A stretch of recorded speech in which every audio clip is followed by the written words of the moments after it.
A very good morning to all of you.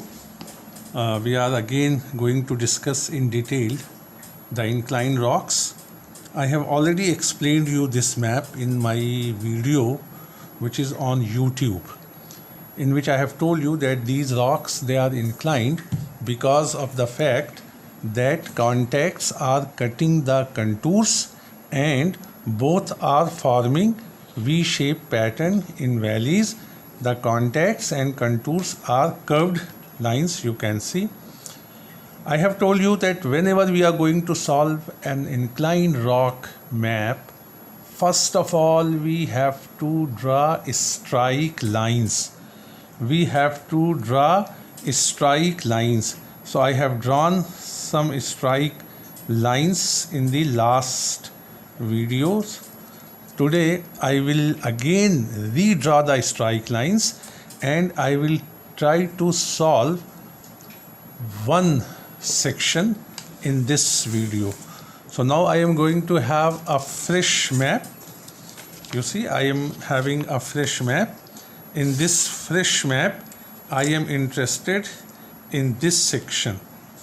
I am interested in this section, which I am calling it to be AB section. Today is 25th August and this is your exercise number 4.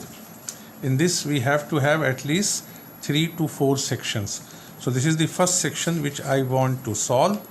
For solving this section, first of all I have to draw minimum of 2 strike lines on one contact. On any contact I have to draw minimum of 2 strike lines. So for example, here I am drawing 2 strike lines. For drawing strike lines, I have to select a contour which is cutting this any contact at least twice. I will join all these points and this will be my first strike line. The strike line has to be straight and almost parallel to the boundary of the map. This is first strike line. I have selected this contour which is a value of 600. So this is a 600 strike line. Strike line I have already defined that it is a horizontal line drawn in any inclined plane. So as we know that the rocks are inclined here, so I am drawing a horizontal line on the map. You can draw it in the field also. Then we have to have another strike line on the same contact. On the same contact we have to have another strike line. If you can see, the 700 contour is cutting the contact at these 4 points. I will join all these 4 points and this will be a strike line of 700. The contact I have selected is upper contact of the sandstone. I have selected this contact which is a upper contact of upper sandstone. After drawing these 2 strike lines, you can very well understand that I have drawn these 2 strike lines on one inclined plane which is upper sandstone's upper contact. On any contact on any plane you can have 2 horizontal lines of different value only and only if it is inclined. Had it been a horizontal surface, then you will have all strike lines of same value. So here it is because inclined rock, so I have got 2 strike lines. We have to have at least 2 strike lines to solve the map. Afterwards we may have to draw many more strike lines. Now I will fold the map along line AB. I will fold the map along line AB, which is our section line, and then I will transfer this point onto drawing sheet. I have brought a drawing sheet similar what I am expecting from you. I have got this drawing sheet which I am expecting from you also.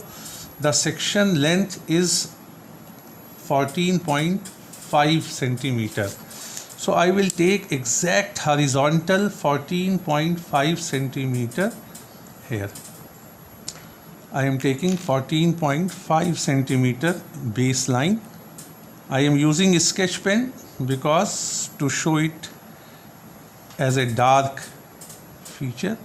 So I have drawn a line which is baseline A and B.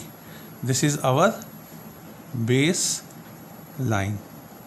On this line we will have a scale, and this scale you can have up to 7 or 8 centimeter depending upon what is the highest contour value which you have got along this section.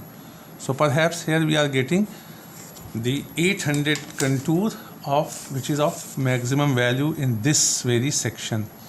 Now I will transfer all these contour points on the baseline,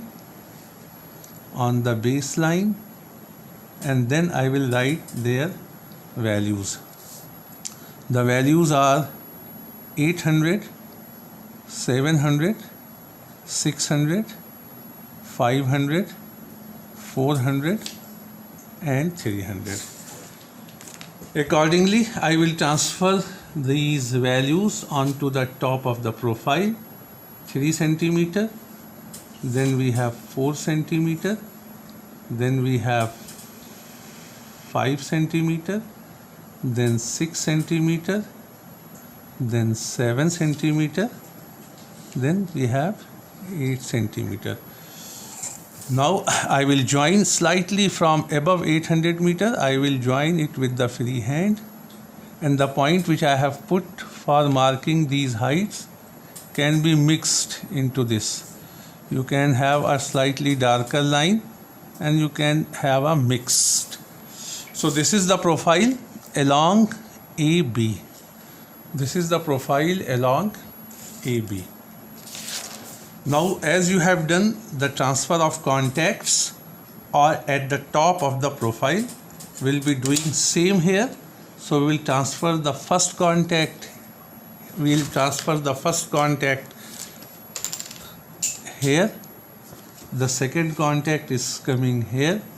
The third contact is coming here. The fourth contact is coming here. So I have transferred the 4 contacts. We know that the rocks are inclined, so now we have to measure the inclination of the rock. You know, we have drawn these 2 strike lines on an inclined plane, which is the upper contact of upper sandstone. You see, we have a 700 strike line here, 600 strike line here, and 700 strike line here. So I will transfer these values also. This is 600 strike line and this is 700 strike line. You can transfer it anywhere. You can transfer it here also, 700 and 600. You can transfer it anywhere at the baseline. The horizontal distance between the 2 strike line has been transferred here. So that means in this much of distance the rock has gone down 100.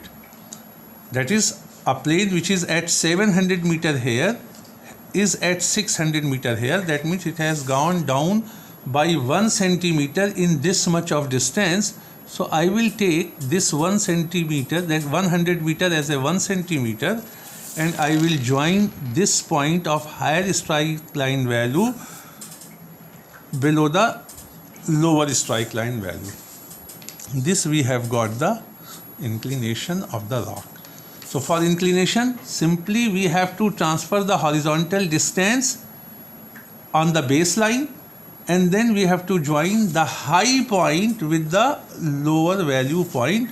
This is the angle of inclination of the rock, and then parallel to this we will transfer all the contacts.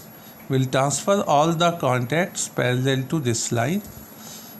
So I am transferring the contacts which we have already transferred, and you have got this section.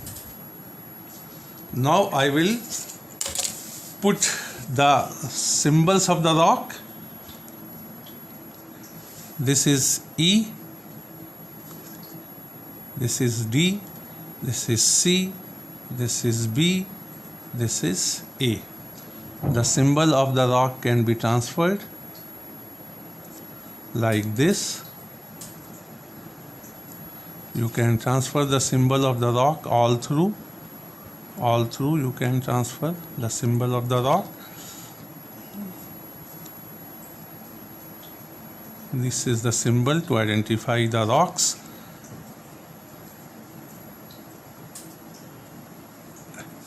And this is blank. So this is a section solved along AB. Now this section, which is perpendicular to the strike line, this is a section perpendicular to the strike line. Section perpendicular to strike line. In this section, the inclination of the rock is the real inclination, which is called as true dip.